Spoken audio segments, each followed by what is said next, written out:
جب حالات بہت کٹھن ہو گئے مکہ المکرمہ اور اللہ کی طرف سے ہجرت کا حکم آنے والا تھا، تو حضرت ابو بکر رضی اللہ تعالی عنہ کو حضور نے کہا کہ اے ابو بکر تیار رہنا، امر الہی کے آتے ہی ہم اس شہر کو چھوڑ دیں گے۔ اور پھر وہ وقت آیا کہ جب کفار نے حضور کے گھر کا محاصرہ کر لیا، آقا کریم علیہ السلام کو معاذ اللہ شہید کرنے کے ارادے سے ارد گرد جمع ہو گئے۔ آقا کریم علیہ السلام نے ہاتھ میں خاک پکڑی اور سورہ یاسین پڑھتے ہوئے ان کی آنکھوں میں جھونکتے ہوئے حضور گزر گئے اور انہیں پتہ بھی نہ چلا، اور وہ مکان کا محاصرہ کیے ساری رات کھڑے رہے۔ صبح بستر سے حضرت علی المرتضیٰ اٹھے، اللہ اکبر، تو آقا کریم علیہ السلام نکل گئے اور حضرت ابو بکر صدیق کے گھر تشریف لے گئے۔ اب دروازے کو دستک دینے لگے تو آواز آئی، حضور میں حاضر ہوں۔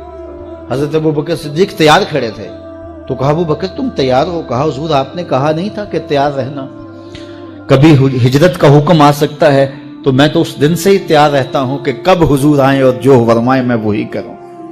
اور پھر وہاں سے لے کے حضور کو وہاں تک گئے، اور جبل سور کی چوٹی پر وہ غار ہے، اللہ اکبر، اس غار میں جانے سے قبل حضور کو باہر بیٹھنے کا کہا۔ عرض کی حضور ذرا میں غار کے اندر کے ماحول کا جائزہ لے لوں۔ غار کے اندر اترے، پہلے اس کو صاف کیا غار کو، پھر دیکھا جگہ جگہ سوراخ تھے، تو اپنا امامہ پھاڑ کے قمیض اتار کے اس کے ٹکڑے کر کے ان سوراخوں میں کپڑا دے دیا۔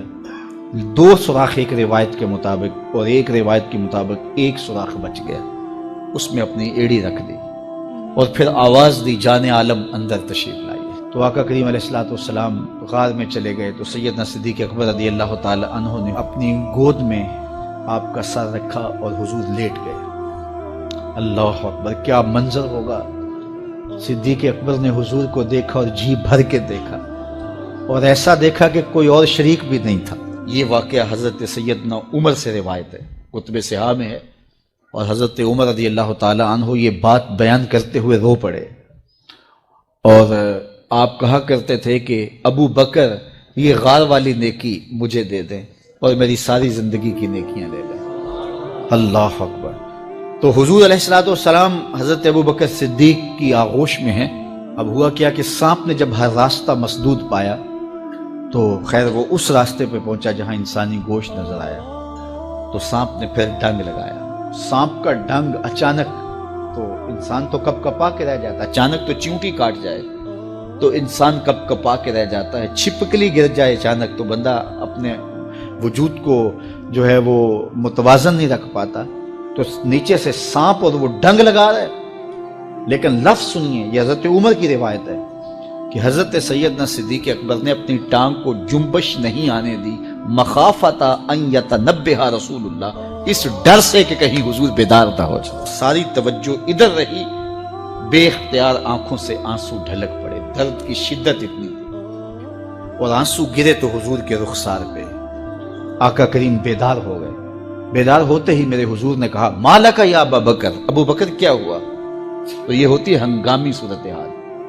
ہنگامی صورتحال میں کسی کو پکاریں یا کسی کو کوئی جواب دیں تو مروجہ آداب کی رعایت کے ساتھ جو لفظ بولے جاتے ہیں وہ ترک کرنے پڑتے ہیں۔ اس مائک میں کرنٹ تھا تو میں قریب ہونے لگا تو آپ نے مجھے متنبہ کرنا تھا، تو میرے ساتھ آپ بہت پیار کرتے ہیں، بہت محبت کرتے ہیں، تو آپ نے اگر مجھے یہ بتانا ہو کہ اس میں کرنٹ ہے اور اگر آپ نے منہ قریب کر لیا تو آپ کو نقصان پہنچ سکتا ہے، تو میرے نام کے ساتھ 20 القاب لیں گے؟ آپ نہیں لیں گے، آپ جلدی جلدی جو ہے وہ مجھے کہیں گے جناب یہاں کرنٹ ہے، تو میں یہیں سے رک جاؤں گا۔ یہ تو ہے کہ آپ میرے لیے کر رہے ہیں، اور اپنے لیے کسی کو پکاریں تو پھر بھی یہی بات ہے۔ اللہ اکبر۔ اب حضور نے جب کہا نا مالک یا ابا بکر، ابو بکر کیا ہوا، تو اب ہنگامی صورتحال تھی نا، تو فوراً کہتے لدغتو، ڈسا گیا، مجھے سانپ نے ڈس لیا، فوراً یہ کہتے نا۔ لیکن حضرت ابو بکر تیری محبت پہ قربان، کائنات میں آپ نے ایسا عاشق نہیں دیکھا ہوگا، سانپ ڈنگ پہ ڈنگ لگا رہا ہے اور ٹانگ شل ہو گئی ہے، زہر سرایت کر گیا ہے۔ حضرت ابو بکر نے جواب دیا، لدغتو فداکا امی و ابی یا رسول اللہ، حضور میری ماں بھی آپ کے قدموں پہ قربان، میرا باپ بھی آپ کی راہوں پہ نچھاور، مجھے سانپ نے ڈس لیا ہے۔ تو اس مشکل وقت کے اندر بھی ادب کا کرینہ نہیں چھوڑا۔ جب معراج کا واقعہ ہوا تو یہ بہت عجیب و غریب واقعہ تھا۔ تو آقا کریم نے جب اعلان کیا کہ بتایا کہ اللہ نے یوں مجھے خلوتوں میں بلایا، تو قریش نے سمجھا کہ اس سے بڑھ کر اور موقع کیا ملے گا پروپیگنڈے کا۔ تو کہا ابو بکر کوئی نئی بات سنی ہے؟ کہا تم سنا دو۔ کہا اگر کوئی کہے کہ رات کی مختصر تنہائی میں مسجد حرام سے مسجد اقصیٰ تک پہنچا ہوں، پھر وہاں سے واپس بھی آ گیا ہوں، تو بات ماننے میں آتی ہے؟ آپ نے برجستہ کہا بالکل ماننے میں نہیں آتی۔ اتنے مختصر وقت میں مسجد اقصیٰ جائے اور پھر پلٹ کے بھی آ جائے، کم از کم 2 ماہ چاہیے۔ 1 مہینہ جاتے ہوئے لگتا ہے، 1 مہینہ آتے ہوئے لگتا ہے، کوئی چھو کے بھی آئے تو 2 ماہ چاہیے۔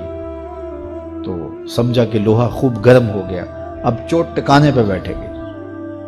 کہا ماننے میں نہیں نہ آتی؟ کہا بالکل نہیں ماننے میں آتی۔ تو کہا پھر تیرا یار ہی تو کہتا ہے۔ تو حضرت ابوبکر صدیق نے فرمایا وہ واقعی کہتے ہیں؟ ہاں انہی کا کہنا ہے۔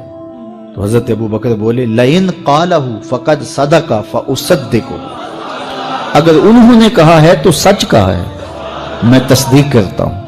کہا ابھی تو تم کہہ رہے تھے کوئی کہے تو ماننے میں نہیں آتا، کہا کوئی کہے تو اب بھی نہیں مانوں گا، وہ اس سے بھی عجیب کہے تو مان لوں گا۔ اللہ اکبر۔ فبذالک سمی صدیق، علماء نے لکھا یہ وہ وجہ تھی جس کی وجہ سے آپ کو صدیق پکارا جانے لگا۔ معراج کی تصدیق کی اور صدیق کہلائے۔ صدیق تصدیق سے بھی ہے، اور ساری زندگی آپ نے جھوٹ زبان پہ نہیں آنے دیا۔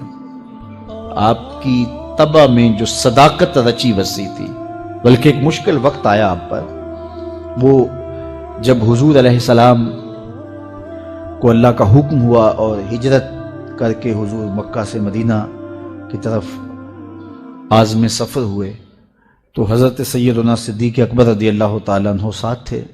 مکہ المکرمہ سے جو مدینہ المنورہ ہے وہ شمال کی جانب ہے، اور غار ثور مکہ المکرمہ سے جنوب کی سمت ہے۔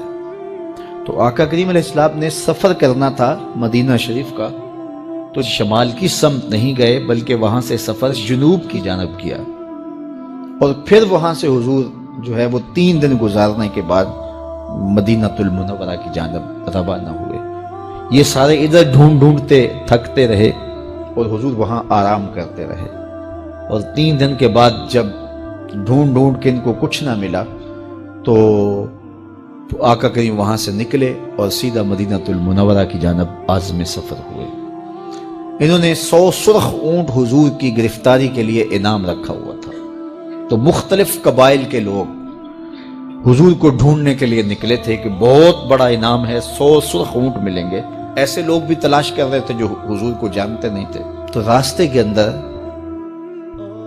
حضرت ابوبکر صدیق سے کوئی شخص ملا، اور اسے شک پڑا کہ جن کو میں ڈھونڈ رہا ہوں کہ وہ کہیں یہی نہ ہو۔ تو اس نے حضرت ابوبکر صدیق سے پوچھا آپ کا نام؟ تو انہوں نے کہا میرا نام عبداللہ ہے، ابو بکر ہوں۔ تو اس نے پھر حضور کا پوچھا۔ اب حضور کو وہ ڈھونڈ رہے ہیں۔ آج امتحان آیا نا، صدیق اکبر کی صداقت کا امتحان آ گیا اور عشق کا امتحان آ گیا۔ اگر کہیں یہ حضور ہیں تو عشق گوارا نہیں کرتا کہ یہ گرفتاری عمل میں آئے، اور اگر کہیں کہ یہ حضور نہیں ہیں تو ابو بکر صدیق کیسے رہیں گے؟ آج کل تو وہ سڑکیں بن گئی ہیں اور سائن لگے ہوئے ہیں، آپ اکیلے یہاں سے نکلیں تو جہاں جانا چاہیں خود جا سکتے ہیں۔ اس وقت تو پہاڑی راستے ہوتے تھے، یا تو لوگ قافلوں کے ساتھ چلتے تھے، اور اگر کسی کو ہنگامی طور پہ اکیلے جانا پڑتا تو وہ گائیڈ ساتھ لیتا جو راستے بتاتا۔ اس کو عربی میں ہادی کہتے ہیں، ہادی، رہنما، گائیڈ جو راستہ بتاتا۔ تو حضرت ابوبکر صدیق سے اس نے پوچھا یہ کون ہے آپ کے ساتھ؟ تو حضرت ابوبکر صدیق بولے ھذا ہادی یہدینی الی صراط المستقیم، یہ میرا ہادی ہے جو مجھے سیدھی راہ پہ چلا رہا ہے۔